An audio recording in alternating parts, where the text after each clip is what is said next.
তই কোৱা কথাবোৰ বৰকৈ মনত পৰেও মোৰ। মনত আছেনে তোৰ? ক'ত মনত থাকিব তোৰ?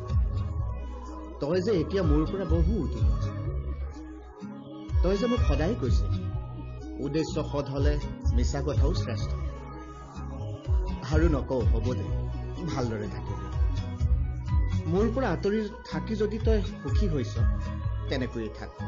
আমনি নকৰো আৰু মই তোক। চেষ্টা কৰিম তোক পাহৰিবলৈ। পাহৰিব হয়তো নোৱাৰিম, আনকে দেখাই মাথো পাহৰাৰ ভাও ধৰি থাকিব পাৰিম। ঐ, এটা কথা পাহৰি গৈছিল। তোৰ কথা আজিকালি কিছুমান মানুহে কি সোধে মোক জাননে? বাদ দে থ, তোক কৈনো কি লাভ হ'ব? মই এতিয়া যে তোৰ শত্ৰু।